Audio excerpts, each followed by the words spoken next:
चीनी, जिस गन्ने से गुड़ इतना काला होता है उसकी चीनी इतनी सफेद कैसे हो गई? केमिकल्स उसमें डाले जाते हैं।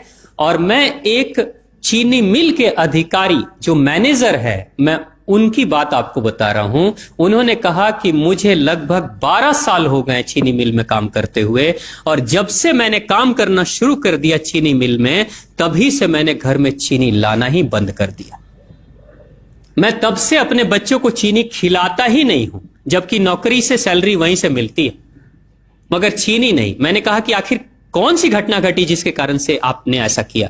तो उन्होंने बताया एक छोटी सी घटना कि चीनी मिल में जो ये पानी निकलता है ना, चीनी के बनने के बाद उस प्रोसेसिंग में जो पानी निकलता है, उस पानी में वो सारा केमिकल भी मिक्स रहता है, और उस पानी को चीनी मिल वाले लोग अक्सर एक टंकी में जमा करके रखते हैं।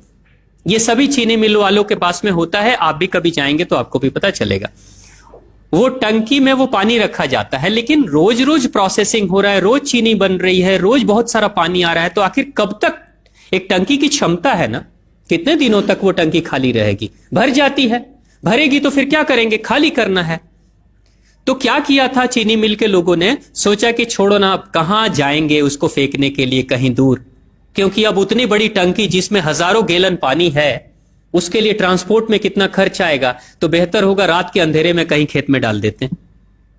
क्योंकि जनरली फैक्ट्रियां तो होती हैं ऐसे ही बिराने में, तो कहीं डाल देते किसी खेत में, क्या पता चलेगा पानी है कि चीनी मिल का पानी है क्या है। तो ये सोचकर मैनेजमेंट वाले लोगों ने रात में ही उस पानी को खेतों में छुड़वा दिया, और नतीजा यह हुआ कि उस खेत की सारी फसल जल गई, मिट्टी बंजर हो गई। और जब किसान पता करने लगा कि आखिर क्या हुआ मेरे खेत में, जब चेकअप कराया वो मिट्टी का, तो पता चला कि इसमें तो चीनी मिल का जो वेस्ट मटेरियल है वो डाला गया है। तब उसको खबर मिली कि हां, किसी स्टाफ ने बताया कि हां, हमारे चीनी मिल से ही पानी डाला गया था आपके खेत में, और पूरी मिट्टी बंजर हो गई। उसने केस कर दिया और चीनी मिल वाले को मुआवजा देना पड़ा लाखों रुपए।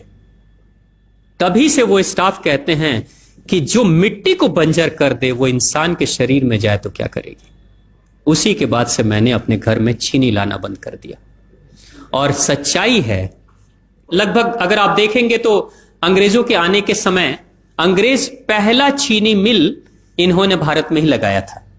पहला चीनी मिल भारत में ही अंग्रेजों का लगा, और अंग्रेजों ने चीनी की शुरुआत की। भारत के लोग गुड़ खाते थे, चीनी नहीं खाते थे। उन्होंने बहिष्कार किया, बिल्कुल नहीं, लेकिन चीनी और चाय पत्ती दोनों के लिए लोगों को तैयार किया गया था। चाय पिला पिलाकर फ्री में, चीनी के लिए तैयार किया गया और चाय के लिए भी तैयार किया गया। अंग्रेज ने जब से यह शुरू किया है, और पिछले 50 वर्षों से हमारे समाज में चीनी खाने का प्रचलन बहुत तेजी से बढ़ा है, और उसी समय से भारत के लोगों के बच्चों के शरीर में कैल्शियम की कमी होनी शुरू हो गई है। अगर कोई मां, अगर कोई बहन जो गर्भवती हो, गर्भकाल के दौरान अगर चीनी का सेवन अगर कोई बहन कर रही हो, तो चांसेस ज्यादा होते हैं गर्भपात होने के। कोई मां अगर बच्चे के जन्म से पहले 1 साल पहले से ही चीनी छोड़ दे और सामान्य भोजन करे, अपना ही दूध बच्चे को पिलाए, और कम से कम 5 साल तक बच्चे को चीनी ना खिलाए, खुद को चीनी ना खिलाए, उस बच्चे को कभी भी ऑस्टियोपोरोसिस की समस्या नहीं हो सकती। कैल्शियम की कमी उसके शरीर में कभी नहीं होगी। चीनी जब जाती है आपके शरीर में, तो बाहर जब निकलती है तो अकेले नहीं निकलती, कैल्शियम लेकर निकलती है। चीनी कैल्शियम लेकर निकलती है, हड्डियों को गलाकर निकलती है। और जिसके शरीर में कैल्शियम की कमी हो जाती है, उसके शरीर में मैग्नीशियम, पोटेशियम, आयरन सबकी कमी हो जाती है। कैल्शियम वो तत्व है कि जिसके शरीर में कम हो जाए, सारे तत्व कम हो जाएंगे, और कैल्शियम की कीमत पे चीनी हम खाते हैं।